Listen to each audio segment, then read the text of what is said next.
Last month, LEGO put a ton of awesome parts on Pick-a-Brick. I had to get these parts, so let's see what I got. Okay, so these parts costed me $53 in a month and a half to ship. So let me know if you think I scammed myself by buying this. Okay, so the first thing I have to show you is a golden dragon energy core. Now, I didn't want to get one, I got 3 because they're actually came to the show to have 3. And so I thought it would be great to have, especially for videos and things. And so I also got these black ball holders, and it's just an easy way to hold these. Now, if you thought I only got the golden ones, I didn't. I kind of got the rest, and it ended up costing me like $13 to $14. Here's the yellow one, and then here's the rest. It's actually a little pretty expensive. I don't know if it was really worth spending $13 on all this, but I guess, you know, it would be good for videos and stuff, and I think you guys would definitely enjoy it. I also built this thing to hold my balls because they'll like go somewhere and I won't be able to find them, so I can hold all the colored ones in here and then, you know, keep the golden ones in there.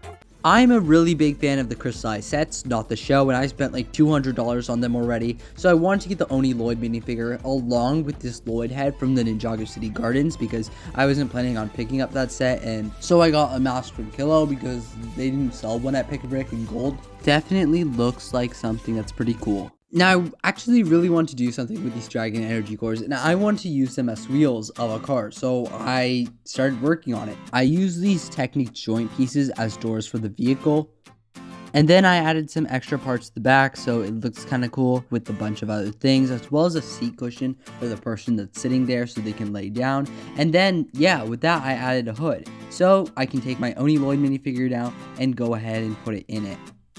Definitely a fun little build that actually works. Since the one on Pick-a-Brick was way too expensive, the actual one, I got this armor from Skybound and put it on my Lloyd minifigure because it fits. Now I don't have to do this in my stop motions anymore. So far, I have Nia, Lloyd, Kai, Sora, Arin, and Riyu, and I don't have the rest of the figures. And so I've got some stuff here. Our first minifigure is Jay, definitely one of the cooler Dragons Rising figures, and has this really cool face print on the other side. I love this minifigure. $4 for this minifigure is an amazing deal, and Cole too. Cole was also a really cool minifigure, and I loved him in Dragons Rising Part 2. Again, $4 with an awesome alternate head print. I love this. Here's Jay and Cole on this side if you were wondering how they looked. Pretty cool. And after that, we do have the Zane minifigure. Zane being another awesome ninja helping me complete my collection. He looks great, and I mean as great as the other figures with this really cool face print. Now his face print is in a matte expression, which isn't always the best because he's always had a matte expression for a very long time now.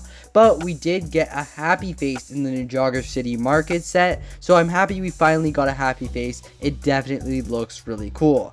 But if you're wondering, we're also missing one figure as part of our ninja team. And this one minifigure happens to be Kai's new favorite partner, Wildfire. Now, Wildfire is a bit of an annoying brat at times. Huh? Fine, if you want him so bad. You had them the whole time? It was a prank! I was gonna hide them all over like a fun little treasure hunt. Let's shake on it. So I kind of hate Wildfire because of all this, but as long as she learns her lesson at the end of the day, I feel a little bit better about it. She's just a really annoying brat, and honestly, it kind of sucks. But the reason I'm showing you her back, it's because there's like a weird gold thing on her hair. I don't know what that is, and she also has no second head printing, which is honestly really annoying because she's an exclusive minifigure, and not getting second head printing is pretty annoying. Arin is also missing this, but Sora has the printing. And I mean, I'm finally happy to have this duo now. Oh man, dressing up their statues to look dumb? Good times. You heard the lava tides. You were having fun, but they weren't. If everyone's not having fun, it isn't pranking, it's bullying. This is the crystallized Asph minifigure, which I got just these 3 parts and get the armor, but I was able to get something else, and that was the crystallized swords. Now I got an armor and put it on just because I like it there, and then these are the 4 crystallized swords I got because I do plan on completing the set later. They didn't really have all the parts I needed, so I didn't buy a bunch. I just bought the Asph minifigure. And yeah, you can do a few fun things with these crystallized parts. I was pretty disappointed when the urban Arin in the Ninjago City Markets wasn't completely accurate because it didn't have this handbag piece that is usually in the figure in the show, and so I'm happy to get it now. I just got it off of Pick-a-Brick because it was a cheap little accessory. I have all the Core Ninja but J, and so since the parts were available on Pick-a-Brick, just got the J head that I got from Pick-a-Brick, and then I went ahead and put it on my J minifigure. Now I did get an extra armor that I found lying around so I can complete it properly, and with that, yeah, I have every single one of the Core Ninja along with every single one of the Dragon's Rising Ninja, which is pretty cool, and the J minifigure is definitely one of the better ones in the core wave. I might just be biased because it's new. Here's a photo I took of all my Core Ninja together, one I took of all my Dragon's Rising Ninja, and one of all the Dragon Core balls. Now, one thing I've always been missing was a full-on Harumi minifigure, so I just got the head and hair because I can probably get the torso from a magazine or something, and this torso that we have here is from the mechanic just for show.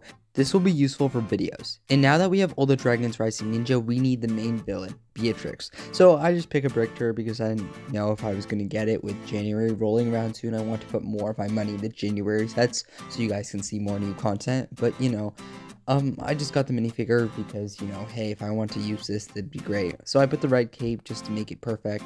And yeah, that's pretty much it for my Beatrix minifigure. This one is definitely a bit of a peculiar one. It's just a naked body torso. I just got it because it might be useful in the future. I don't know what I'll end up using it for. And I also got these parts too.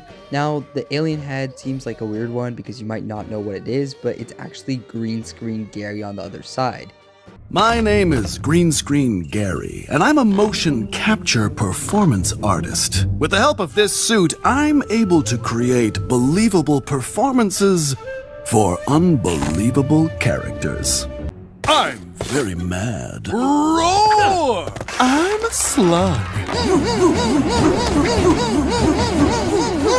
But yeah, that's why we need Green Screen Gary. I got this violin piece for like no real reason in the scavenger HUD too. Now for the last thing, I actually didn't get this from Pick-a-Brick. It's just a bunch of parts which I'm going to print on with paper, and this somehow took me an hour. Bunch of technical difficulties, I guess. The head is what I got from Pick-a-Brick, and yeah, I made a custom me minifigure after like forever now, and it has the back side and the front side. I have to 3D print the armor later. I've done this before. This is an example of Sora's. But yeah, that's really it for this video. Make sure to tell me if I scam myself in the comments below. Bye.